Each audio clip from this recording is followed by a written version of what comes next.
day, ma'am. My name is Nicole Dinaget Gajani, BSEd major in Social Studies, a second year. I am one of your students of ED203 Facilitating Learner-Centered Teachings, Section D. For today's video, we're going to tackle about the rule of discipline in learner-centered classrooms.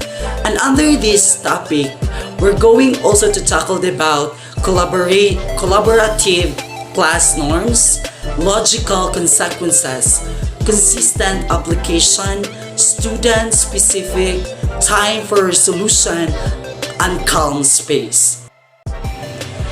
Before we will tackle and discuss further for our topic, let's understand first what is a learner-centered classroom and the word discipline, the rule of discipline.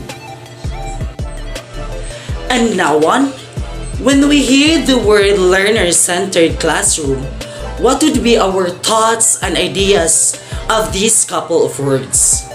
Well, learner-centered classroom, teachers instruct and guide individual learners, small groups, as well as the whole class to set high expectations for all learners and determine the most effective instructional strategies for each learners in the classroom.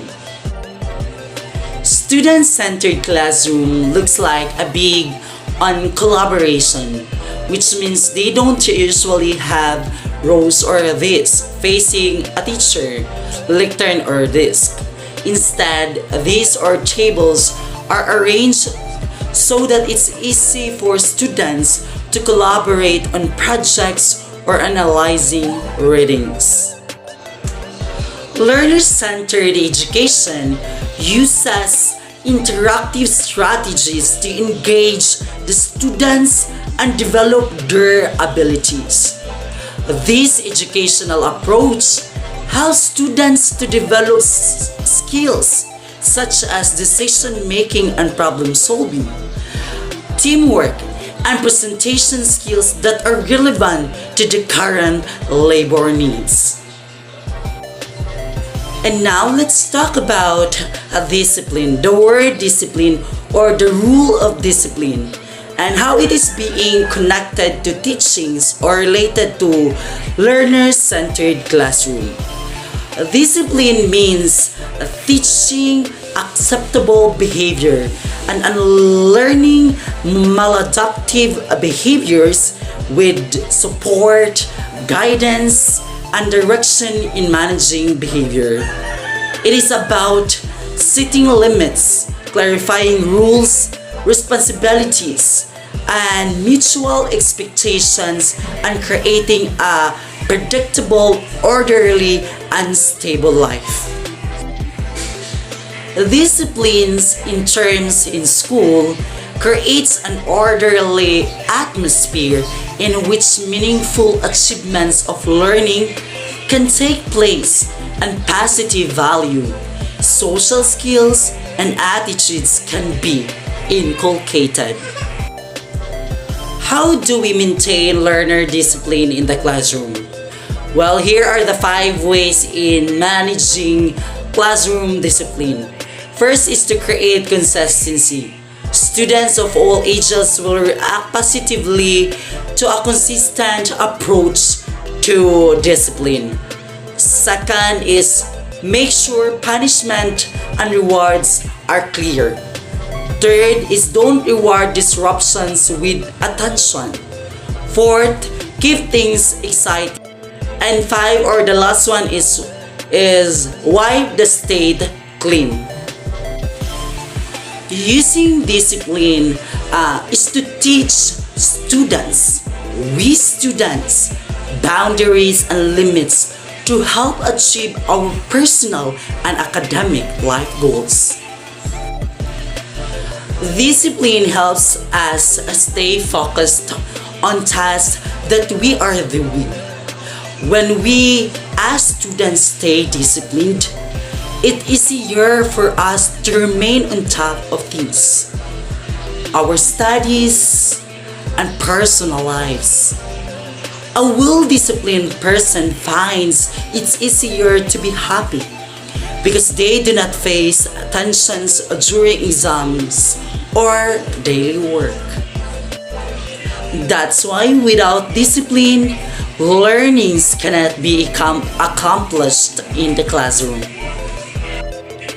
And now on, let's move on and proceed to the most important and also important subtopics under the rule of discipline in learner-centered classroom. The first one is the collaborative classroom norms. A collaborative classroom is a classroom where students actively work in each other and with an educator in an active group learning environment. Speaking or talking about collaborative class norms, it is a set of norms should be concise, no more than 7, kid-friendly and applicable to all members of the classroom community. Norms are posted prominently in the classroom and serve as the preference point for all conversations about interactions among students and between teachers and students. Second one is logical consequences. Logical consequences are disciplinary actions that are intended to teach students to make better behavior choices rather than to punish them. There are 3 major categories of logical consequences, which is the solving problems, losing privileges, and timeout. The third one is consistent application in the classroom. Consistency is critical in creating space for effective learning environment. Students are able to participate in learning more effectively when they hear or when they have a clear understanding of classroom procedures and their importance. If students can name the expectations and receive consistent responses to their behavior, they are in the better control of their actions. And the fourth one is a student-specific. Student-specific planning is the process through which members of students support teams, including educators and parents, collaborate to meet unique needs. A process that guides educators in identifying students' needs, providing programming, supports, and monitoring students' progress. The fifth one is time for resolution. We cannot hide it that in a classroom, there are times that students and has a conflict between to his fellow students. So the teacher has the power to create a conflict resolution. So this conflict resolution or time for resolution, training students for conflict resolution helps to equip them to become independent problem solvers, prevents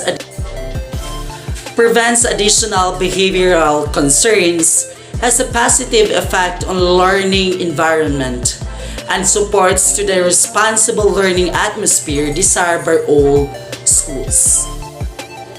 The last one or the sixth one is the calm space in the classroom. A calm down corner is a designated space in a home or classroom with the sole intent of being a safe space for children to go to when they feel their emotions are running too high and they need to regain their emotional and physical control. Student-centered discipline involves engaging students as decision makers and problem solvers. This process cultivates and maintains trusting relationship and is respectful of students, helps students understand their impact on others, build empathy, and repair harm they may have caused. Speaking about student-centered discipline, It refers to approaches to school-wide and classroom behavioral management that emphasizes the rate or the rule of students' engagement, social emotional learning, and cultural responsiveness in supporting positive outcomes for all children. Those are some of the most important things that we should know and understand that falls under our topic, the role of discipline in a learner-centered classroom. As we already discover and know about it, we should always remember that the rule of discipline in a learner-centered classroom, discipline in the classroom helps students stay focused on their academics. Over time, this teaches them how to focus in other ways. A disciplined student is able to stay focused on his goals and keep his work as a top priority. That could be all. Thank you.